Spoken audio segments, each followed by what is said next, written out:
에스겔 4장 1절부터 17절 말씀 가지고 오늘 함께 나누겠습니다. 지난주 말씀에서는 하나님께서 그렇게 간직하신 뒤에 전해야 될 사람들에게 데려다 놓는 장면이었습니다. 받은 그대로 전하라고 하신 뒤에 더 이상 전하지 못하도록 완전히 묶어놓는 알 수 없는 내용이 나왔습니다. 이것은 하나님께서 예루살렘이 완전히 망할 때까지 침묵하신다는 것을 나타냅니다. 포로로 잡혀간 유대인들은 예루살렘이 남아있는 한 하나님께서 곧 회복시킬 것이라며 에스겔이 전하는 말씀을 듣지 않았습니다. 이제 오늘 말씀에서는 침묵하라고 하신 하나님께서 에스겔에게 명령한 내용이 나옵니다. 그것은 포위된 예루살렘의 모형을 만들고 그 모형 앞에서 전투 준비를 하라는 겁니다. 소똥으로 부정한 빵을 구워 먹으라는 겁니다. 이것은 예루살렘이 완전히 멸망한다는 뜻입니다. 그래서 침묵하고 계시는 하나님께서 이번에는 예루살렘이 완전히 멸망하는 장면을 연극으로 보여주라는 뜻입니다. 1절에서 3절은요, 포위된 예루살렘 성 모형과 에스겔 사이에 철벽을 세우라고 하시는 내용이 나옵니다. 1절에서 보면 너 하나님의 사람아 이렇게 부릅니다. 새로운 명령을 내리신다는 신호입니다. 그 명령은 흑벽돌 한 장을 가져다가 에스겔 앞에 놓고 그에다가 성읍 예루살렘을 그리라는 것입니다. 이 흑벽돌을 개역은 박석이라고 했고요, 개역개정은 토판이라고 번역했습니다. 근데 이게 뭐냐면요, 진흙인데 마르지 않은 흑벽돌입니다. 넓적한 진흙벽돌인데요, 이게 조그만 게 아니라 넓은 벽돌이 마르지 않은 것입니다. 그래서 거기에다가 이렇게 새기면은 그대로 새겨지는 것입니다. 바로 그래서 마르지 않은 흑벽돌을 갖다 놓고 거기에다가 예루살렘의 성의 모습을 그리라는 것입니다. 새기라는 것입니다. 그러면 새 번역이 그 의미를 정확히 잘 살려 번역한 것입니다. 이 메소포타미아 지역의 도시 계획을 새긴 흑벽돌이 발굴된 사례가 있습니다. 지금도 보면은 사람들이 도시를 흑벽돌 위에 그려서 새겨놓는 것이 그렇게 드문 일이 아니었습니다. 2절에 보면 예루살렘을 새긴 흑벽돌 둘레에 포위망을 칠하는 겁니다. 이것은 거기다가 인형을 조그맣게 만들어서 둘레를 포위하게 놓으라는 게 아니고요, 성 높이만큼 흑으로 토성을 둘레에 쌓으라는 겁니다. 그러면 가운데는 예루살렘을 새긴 납작한 벽돌 한 장이 있습니다. 거기에 예루살렘이 새겨져 있죠. 그 둘레에다가 흙으로 쌓으라는 것입니다. 벽돌 높이만큼 흙으로 둘레를 쌓으라는 것입니다. 그렇기 때문에 예루살렘이 그려진 토판을, 진흙판을 가운데 놓고 그 둘레에 담으로 높이 쌓으라는 겁니다. 이 토성은 바위나 흙 등으로 당시 쌓았습니다. 이게 왜 할까요? 이게 보면은 우리나라나 중국 이런 곳의 전쟁에서도 이런 게 나옵니다. 성을 공격하는 쪽에서 성 안을 살피기 위해서 쌓는다는 사람도 있습니다. 그러면 그것을 전체를 둘러싸을 필요가 없습니다. 한 군데만 높이 쌓으면 다 보이죠. 어떤 사람들은 성 안의 주민들이 탈출하지 못하게 막는 것이라고 했습니다. 그럼 군인들이 둘러싸면 되지, 구태여 이 힘든 것을 성 높이만큼 흙과 돌로 쌓으려면 얼마나 힘들겠습니까? 이것은 그런 것이 아니라 적의 화살로부터 토성을 쌓아서 막으려는 것이고요, 그 뒤에 숨으려는 것입니다. 또 성벽을 높이 쌓으면은 위에서 아래로 내려다보면서 성을 공격할 수 있습니다.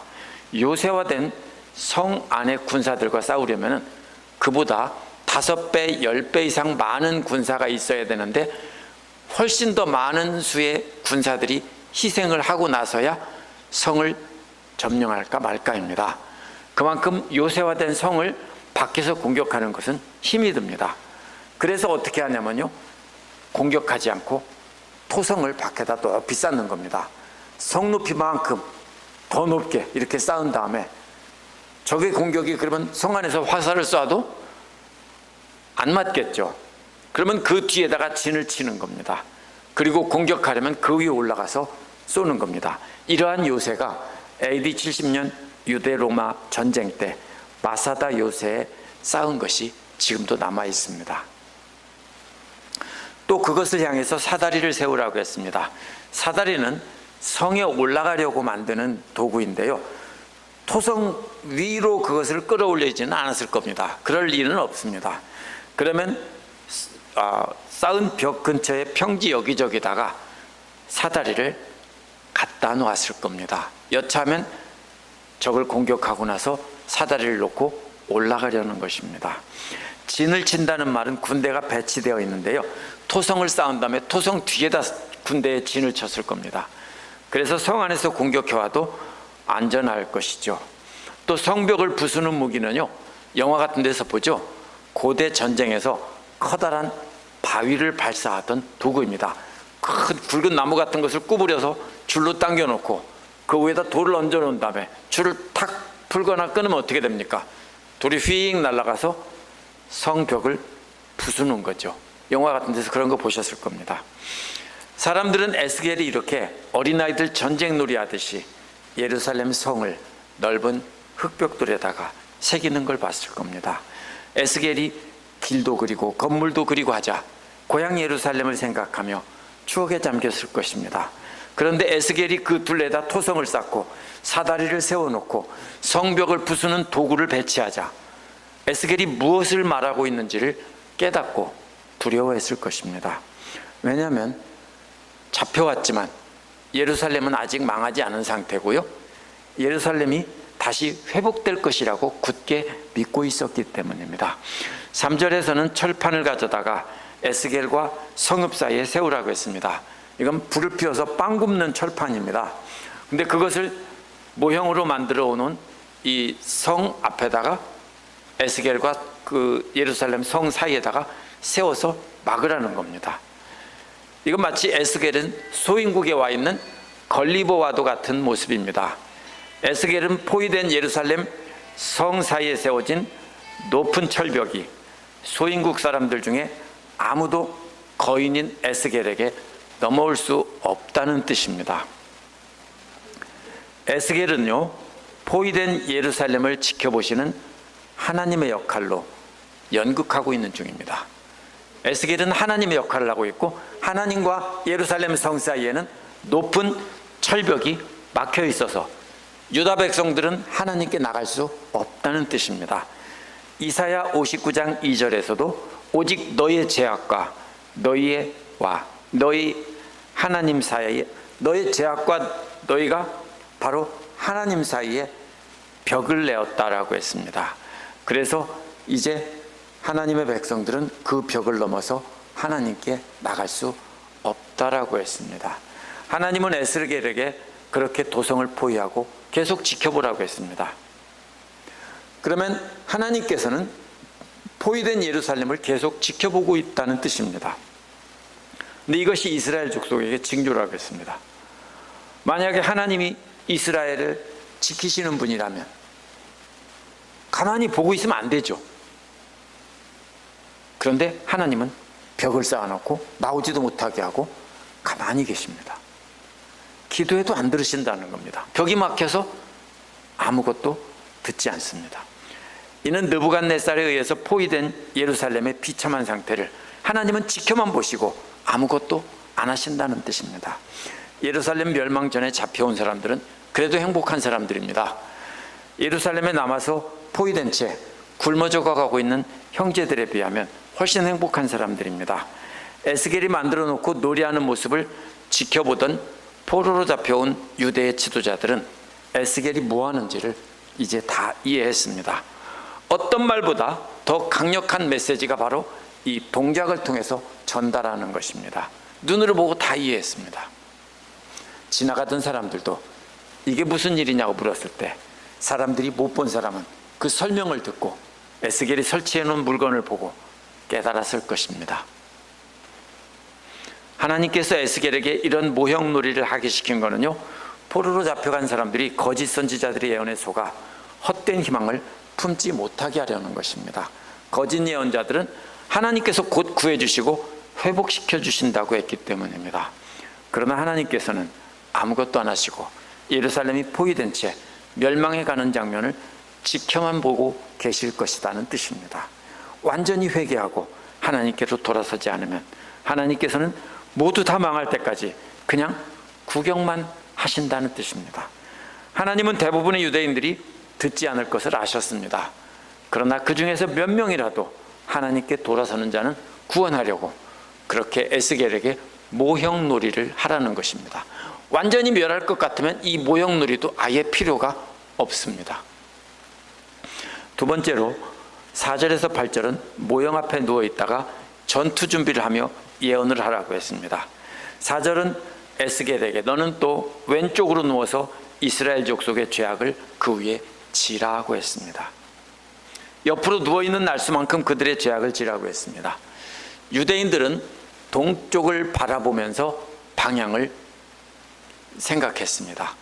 동쪽을 바라보고 손을 들고 있으면 왼손은 북쪽이고요, 오른손은 남쪽이고 뒤쪽은 서쪽입니다.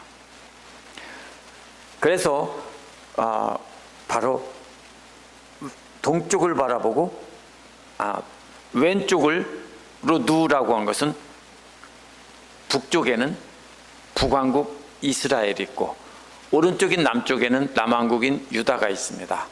먼저 북왕국 이스라엘을 향해서 그들의 죄악의 횟수만큼 짊어지라고 했습니다. 죄악을 5절을 보면 그 날수가 390일인데 하루가 1년이라고 했습니다. 1년을 상징한다고 했습니다. 그러면 390일은 390년을 상징합니다. 그러면 남북왕국이 분열돼서 예루살렘이 멸망할 때까지가 393년인데 대략 계산하면 바로 390이 됩니다. 그래서 남북왕국이 분열해서 그래서 예루살렘이 멸망할 때까지 아니면 에스겔이 예언할 때까지 멸망할 때까지라면 393년이고요. 예언할 때라면 390년이 될 수 있겠죠. 그때까지 그렇게 북쪽을 향해서 누워 있으면서 그들의 죄를 짊어지라고 했습니다. 그러나 390일 동안 24시간 내내 그렇게 누워 있으라는 것은 아닙니다.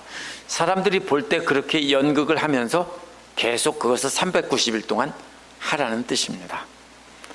이어서 4절에서 19절을 보면 9절에서 19절을 보면 다른 연극을 하라고 하셨기 때문에 하루에 일정 시간 동안 그렇게 누워 있었을 겁니다. 그러면 지나가는 사람들 보고 저 사람 왜 누워 있지? 라고 하면 사람들이 설명해 주겠죠. 6절에서는 이 기간을 채운 다음에 다시 오른쪽으로 누워서 유다 족속의 죄악을 40일 동안 떠맡으라고 했습니다. 역시 1년을 하루로 계산했다고 했습니다. 그러면 40년은 무슨 뜻입니까? 이스라엘 백성들이 40일 동안 정탐한 후에 하나님을 믿지 않았기 때문에 광야에서 40년을 떠돌다가 전부 죽었습니다.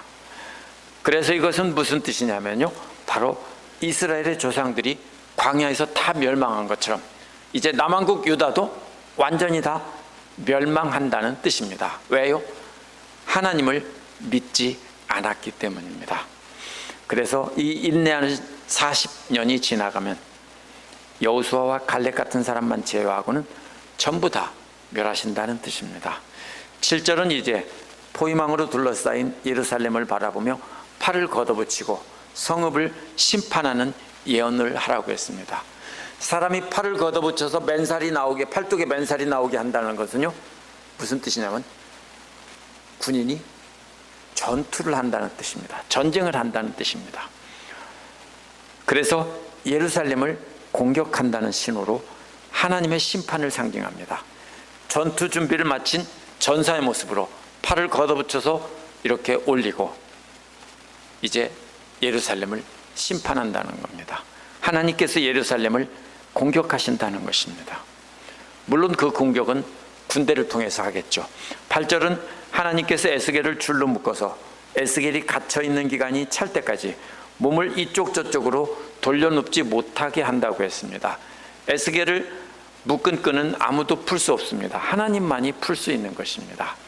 그게 무슨 뜻이냐면요, 예루살렘이 그렇게 포로로 잡혀 있게 되는데 하나님만이 그것을 풀 수 있고 하나님이 풀어주지 않으면 아무도 풀 수 없다는 것을 이것도 역시 연극으로 하고 있는 것입니다. 이 모든 것은 다 사람들에게 하나님의 뜻을 전하기 위한 연극입니다.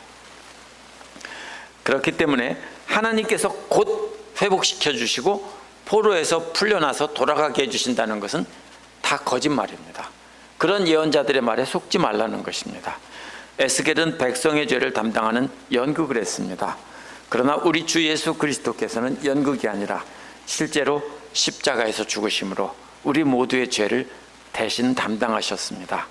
어느 누구도 하나님의 심판을 피할 수 없습니다. 그래서 오늘날 우리도 예수를 믿는 자만 용서하시고 구원하신다는 것입니다. 우리를 묻고 풀어주는 권한은 하나님만 갖고 계십니다. 이 말씀에서 심판을 믿지 않는 자들에게만 주어진다고 말할 수 없습니다. 에스겔 시대의 유다 백성들도 하나님을 다 믿는다고 한 사람들이었습니다. 그렇기 때문에 오늘날 우리는 나는 예수 믿으니까 괜찮다 이렇게 생각하면 안 됩니다. 하나님의 심판의 예언은 믿지 않는 이방인들에게 주신 것이 아니라 하나님을 믿는다고 하던 하나님의 백성들에게 주신 것입니다. 예수께서도 마태복음 7장 21절에서 나더러 주여 주여 하는 자마다 다 천국에 들어갈 것이 아니요 다만 하늘에 계신 내 아버지 뜻대로 행하는 사람만 들어간다고 했습니다. 그렇다면 믿음으로만 구원받는다고 하는 교리가 잘못됐습니까? 그 말 많이 듣죠. 믿기만 하면 구원받는다. 그 말은 무슨 뜻이냐면요, 율법을 지켜서 구원받는 것이 아니라 예수 그리스도를 믿기만 하면 구원받는다는 뜻입니다. 근데 말로만 믿는다고 하면서 실제로 믿지 않는다면 가짜 신앙이니까 그것은 구원받지 못합니다. 우리가 사람들 앞에서 나 예수 그리스도를 믿어, 하지만 속으로는 안 믿어요. 사람들은 모르죠. 그러나 하나님은 아십니다. 그래서 AD 100년경에 거짓 예언자들이 많은 교회를 어지럽혔기 때문에 이를 가려내기 위해서 디다케라고 하는 지침서를 만들어서 교회에 나눠줬습니다. 거기에 이런 것이 있습니다. 가짜를 구별하는 방법. 그 내용은 말만 하고 실천하지 않는 사람들은 거짓 선지자다 라는 것이 있습니다. 이런 사람들은 좁은 문 앞에 서서 그리로 들어가는 사람을 꼬여서 넓은 멸망의 문으로 밀어넣는 자들이다, 이렇게 기록되어 있습니다. 예수님이 말씀하신 것과 똑같은 내용이죠. 그래서 거짓 예언자들에게 속지 말라는 것입니다. 세 번째로는 소똥으로 빵을 구워 먹으며 예루살렘의 멸망을 경고하라고 하셨습니다. 9절은 여러 가지 곡물을 한 그릇에 넣고 빵을 만들어 먹으라고 했습니다. 건강식을 만드는 것 같죠? 왜냐하면 여러 가지 곡식을 다 넣고 빵을 만들으라 했으니까 참 좋은 일 같죠? 근데 당시 사람들이 주로 먹던 곡식은 밀과 보리입니다. 근데 유대인들은 밀을 훨씬 더 좋아했습니다. 마치가 우리가 쌀과 보리를 먹는데 보리보다는 쌀을 더 좋아하는 것과도 같습니다. 밀을 훨씬 좋아했습니다. 상류층 사람들은 밀로 빵을 만들어 먹었지만 가난한 사람들은 보리로 빵을 만들어 먹었습니다. 그렇지만 밀과 보리는 여기에 나오는 6가지 곡식 중에 가장 사람들이 좋아하는 곡식들입니다. 나머지 조와 귀리는, 마지막에 나오는 조와 귀리는 밀과 보리보다 훨씬 질이 낮은 곡식으로 취급되었습니다. 오늘날은 그 귀리, 오트밀이죠. 그러면 굉장히 건강에 좋은 음식처럼 취급하지만 거칠고 먹기가 힘들기 때문에 옛 사람들은 잘 먹지 않았습니다. 그 중간에 두 종류의 콩이 끼워져 있었습니다. 그래서 곡식으로 취급되던 두 쌍의 곡식 사이에 콩은 곡식이 아니라 채소로 취급되었습니다. 그래서 채소가 중간에 끼워져 있는 샌드위치 구조입니다. 유대인들은 이렇게 빵을 만드는 경우가 한 번도 없습니다. 그럼 무슨 뜻입니까? 특별한 의미를 보여줍니다. 곡식이 다 떨어졌다는 겁니다. 그래서 곡식이 밑바닥에 조금씩밖에 안 남았기 때문에 한 가지 곡식으로는 빵을 만들 수 없다는 뜻입니다. 그래서 탁탁 다 긁어서 한 군데다 모아서 빵을 만든다는 뜻입니다. 무슨 뜻입니까? 이제는 더 이상 먹을 게 없고 굶어 죽는다는 뜻입니다. 그릇마다 곡식을 다 털어봐야 빵 한 번 만들 거리도 제대로 안 나온다는 뜻입니다. 10절에서 하루 20세기씩 따라서 시간을 정해놓고 먹으라고 했습니다. 에스겔이 그렇게 하는 거죠. 이제 사람들 보는 앞에서 하루에 20세겔만 달아서 먹는 겁니다. 20세겔은 8온스, 즉 이거는 15온스 컵인데요, 큰 컵인데 12온스 컵인가요? 8온스 컵은 일반 보통 컵입니다. 그 컵으로 하나만큼만 음식을 먹으라는 겁니다. 한 끼 분량밖에 안 되겠죠. 근데 거기 한 그릇만큼 음식을 먹습니다. 또 물은 하루에 6분의 1 흰씩 마시라고 했는데요, 3분의 2 쿼러에 해당이 됩니다. 미터법으로 환산하면요 약 700ml 정도 됩니다. 700ml 밖에 안 된다고요. 700ml면 얼마입니까? 이 큰 컵으로 한 컵 정도밖에 안 됩니다. 물이요. 그걸 하루 마시라는 겁니다. 성인 하루의 분량으로는 곡식이나 물이나 다 형편없이 부족한 양입니다. 그러나 굶어 죽을 만큼 양은 아닙니다. 예루살렘이 포위되어 있어서 식량이 부족하기 때문에 굶어 죽지 않을 만큼만 이렇게 배급을 준다는 뜻입니다. 그것을 흉내내는 것입니다. 물도 역시 부족해서 관리들이 조금씩 1인당 얼만큼씩 분배를 해준다는 뜻입니다. 이렇게 12절에서는 박박 긁어모은 것 같은 곡식으로 보리빵처럼 만들어 구워 먹으라고 했는데, 그것도 인분으로 불을 피워서 구워 먹으라고 했습니다. 왜 인분에다 불을 피웁니까? 장작이 다 떨어졌습니다. 포위가 돼서. 그러니까 남아있는 건 뭡니까? 똥밖에 없는 겁니다. 그래서 마른 똥을 가지고 불을 피우라고 했습니다. 13절에서는요, 하나님께서 이스라엘 자손을 그렇게 다른 민족 가운데서 흩어버리시면 거기서 그렇게 부정한 빵을 먹을 것이라고 했습니다. 보리로 만든 빵도 가난한 사람들이 먹던 것인데, 이렇게 잡곡이 다 섞인 빵은 오늘날은 건강식이라고 하겠지만 그 당시 사람들에게는 비참한 음식입니다. 게다가 인분으로 불을 피워서 먹는다는 말은요, 이제 빵을 구워 먹을 수도 없다는 뜻입니다. 신명기에 보면요, 진 밖에 변소를 만들어서 거기서 볼일을 본 뒤 흙으로 덮으라고 했습니다. 하나님과 함께 거하는 백성들은 그 진영 안팎이 다 깨끗해야 하기 때문입니다. 변을 함부로 버리는 것도 율법으로 금지되어 있는데요, 인분을 모아서 불을 피우고 빵을 만들어 먹으라는 것은 유대인들한테는 있을 수 없는 일입니다. 사실 한국에서 사람 똥이 말라가지고 장작처럼 되기는 어렵습니다. 기후가 높고 습기가 있기 때문에. 그러나 이스라엘에서는요 쉽게 그렇게 됩니다. 건조한 사막 기후이기 때문에, 네바다 같은 사막이기 때문에 거기는 금방 말라서 사람 똥도 이렇게 장작처럼 말라버립니다. 그렇기 때문에 하나님께서 이렇게 말씀하시자 에스겔이 뭐라고 말합니까? 지금까지 자신을 더럽힌 적이 없다고 합니다. 더럽히는 게 뭡니까? 부정하다고 하는 음식, 저절로 죽은 것, 물려 죽은 짐승의 고기를 먹은 적이 없다고 합니다. 이런 음식들은 가난한 평민들에게도 금지가 되어 있고 제사장들에게도 금지가 되어 있습니다. 따라서 유대인들은 이런 부정한 고기는 절대로 먹지 않습니다. 하물며 인분으로 구운 빵을 어떻게 먹느냐고 하나님한테 항변을 한 겁니다. 그러자 15절에서 하나님은 그러면 좋다, 인분 대신 소똥을 써도 좋다라고 했습니다. 그렇다고 부정하지 않은 것은 아닙니다. 이것은, 이 부정이라는 것은 균이 묻었다, 더럽다 이런 뜻이 아니라 하나님 앞에 나갈 수 없는 부정한 존재가 된다는 뜻입니다. 쇠똥은 조금 덜하지만 역시 부정합니다. 쇠똥은 한국에서도 말라서 옛날에 어릴 때 불 피울 때, 불놀이 할 때 쇠똥 갖다 태우고 했습니다. 그런 게 해보셨죠? 쇠똥에는요 풀로 되어 있기 때문에 이것이 쉽게 마르고 썩기보다는 바싹 말라서 장작개비처럼 되죠. 그럼 그걸 불로 피웠습니다.